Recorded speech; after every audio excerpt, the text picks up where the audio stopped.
All right, I need you to just picture this. It's the evening of Friday, March 8, 2024. The air in Nashville, Tennessee was buzzing with that electric energy only a weekend in Music City can bring.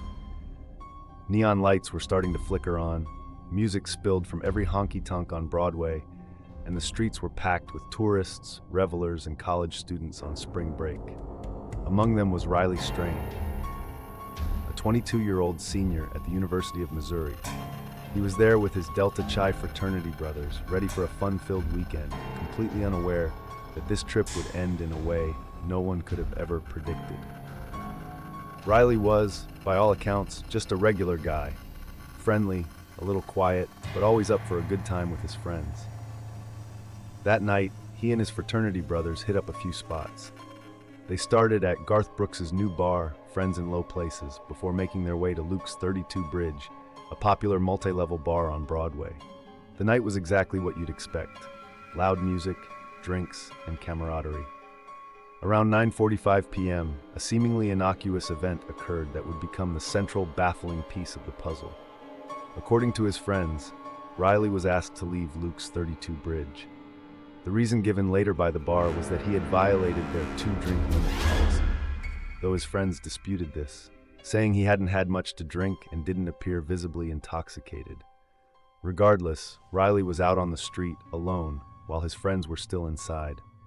He told them he'd just go back to their hotel, just a few blocks away. It seemed like a simple, logical plan, but it was a plan he would never complete. Security camera footage, pieced together by investigators later, showed Riley walking unsteadily, but purposefully, away from Broadway. He was seen briefly interacting with a police officer who asked if he was okay, to which Riley reportedly responded, "I'm good, how are you?" He then continued walking, eventually seen on a different street, heading in a direction that was ultimately away from his hotel. The last known sighting of Riley Strain from public cameras was around 9:55 p.m., crossing a street, walking into the dark.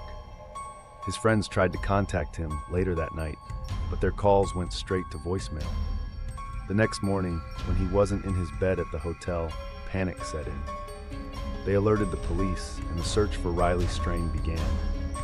A fun spring break trip had, in a terrifying flash, turned into a chilling, unsolved mystery, leaving everyone wondering, where did Riley go? The initial alarm over Riley Strain's disappearance quickly escalated into widespread panic. When he failed to check in with his family back in Missouri, his parents, Ryan and Michelle Strain, immediately dropped everything and rushed to Nashville. Their arrival marked the beginning of a desperate, round-the-clock search effort that gripped the nation. The search was massive, but frustratingly fruitless. Law enforcement agencies, including the Nashville Metropolitan Police Department, deployed every available resource. K-9 units scoured the dense urban landscape and the nearby riverbanks. Drones crisscrossed the skies, capturing aerial footage of every nook and cranny.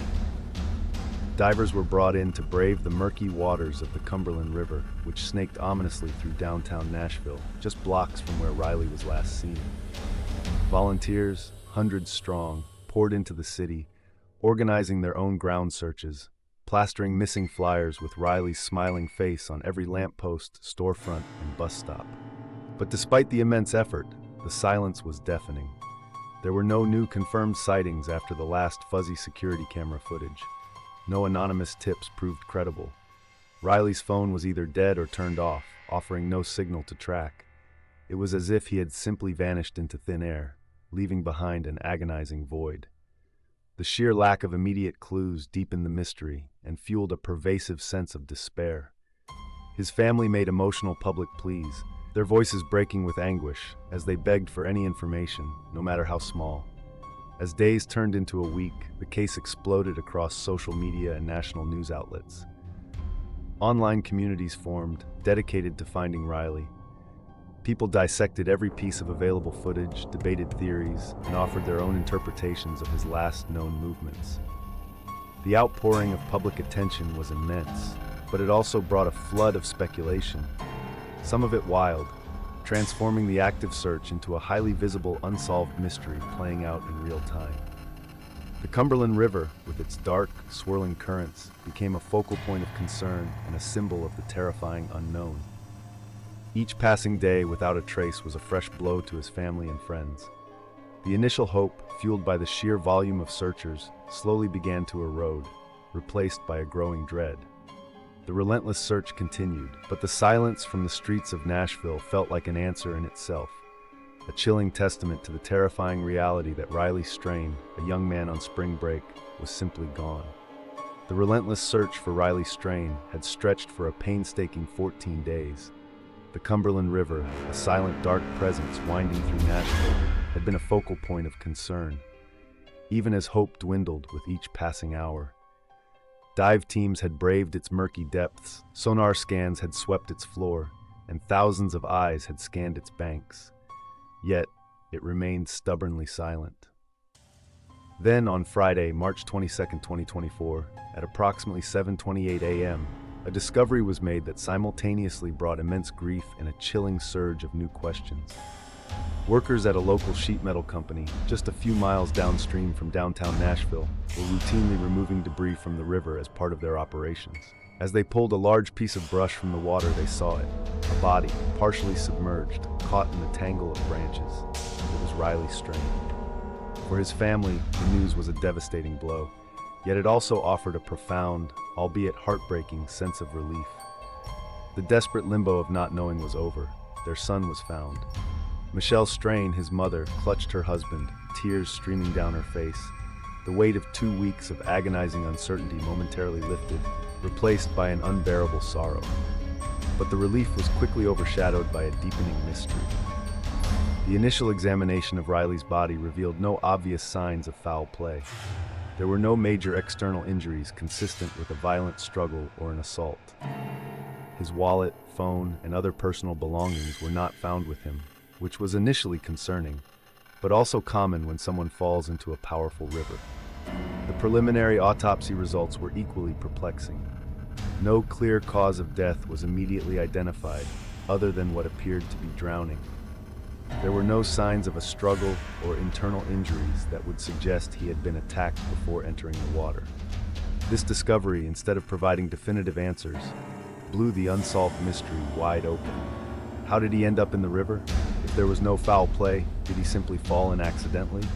If so, why were there no signs of distress or struggle? Where were his belongings? The strange, dark, and mysterious circumstances surrounding his final hours now took center stage. The initial relief quickly curdled into a new kind of anguish. The realization that finding Riley's body had only deepened the unsettling riddle of his last night in Nashville. With Riley Strain's body recovered, but the circumstances of his death shrouded in ambiguity, the public's desperate search for answers shifted into overdrive. The Nashville Police Department released what information they could, but for many, it only fueled further questions and a torrent of theories and speculation. The initial toxicology report became a crucial piece of the puzzle, and also a point of intense debate. It revealed that Riley had a significant level of alcohol in his system, along with THC. While these findings could support the theory of an accidental drowning, that he was intoxicated, disoriented, and simply fell into the river, many, especially his family, felt it didn't tell the whole story. They questioned if he might have been drugged, suggesting that the levels of alcohol might not explain his erratic behavior seen on some of the final security footage. Could someone have slipped him something, making him vulnerable?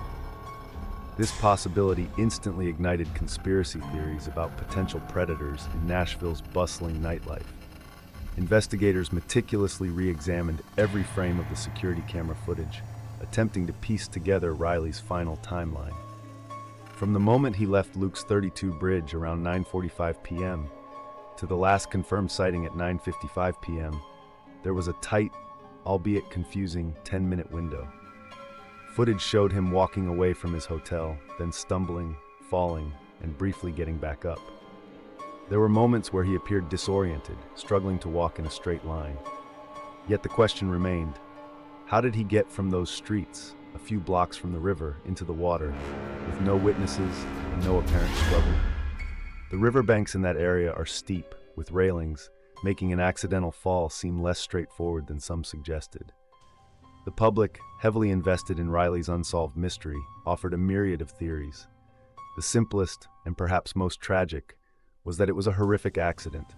A young man, heavily intoxicated, wandered off course, lost his bearings in the dark, and accidentally fell into the swift-moving Cumberland.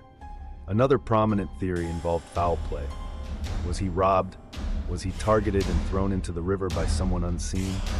The missing wallet and phone fueled these suspicions, though police argued that powerful river currents could easily dislodge such items.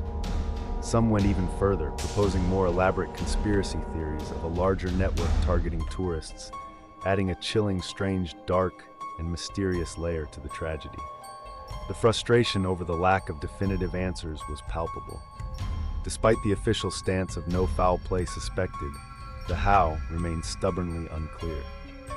For a young man to simply vanish from a busy area and end up in a river miles downstream, with no clear evidence of what transpired in between, felt deeply unsettling. Riley Strain's case became a symbol of a baffling cold case where the recovery of the victim only deepened the mystery, leaving a haunting, creepy shadow over the bright lights of Nashville. The official conclusion regarding Riley Strain's death, as announced by the Metropolitan Nashville Police Department and the Medical Examiner's Office, was accidental drowning. They stated there was no evidence of foul play and no signs of blunt force trauma or other injuries to suggest he had been attacked. The toxicology report, showing alcohol and THC in his system, aligned with the narrative of a disoriented individual accidentally falling into the river. However, for Riley's family and a significant portion of the public, this conclusion, while official, felt incomplete. It didn't fully answer the nagging questions. Why did he walk away from his hotel? Why were his phone and wallet never recovered? The timeline, though meticulously reconstructed, still contained gaps that fueled the persistent unsolved mystery. While the police closed the case from a criminal standpoint, the absence of a truly satisfying explanation left a lingering sense of unease. For Riley's parents, Ryan and Michelle Strain, the official finding brought a certain finality, but not true peace. They continued to express their belief that there was more to the story than a simple accident. They channeled their grief into advocacy, speaking out about safety for college students in unfamiliar cities and urging stricter accountability for bars and venues. Their pain became a public plea for vigilance, a true story of a family forever changed by an inexplicable tragedy. The Riley Strain case left an indelible mark on Nashville. It served as a stark, creepy reminder that even in a city renowned for its vibrant energy and hospitality, dark corners and unforeseen dangers can exist. Local businesses, especially bars on Broadway, faced increased scrutiny regarding their policies on over-serving patrons and handling intoxicated individuals. Discussions arose about enhancing riverside safety measures, improving lighting, and increasing police presence in entertainment districts.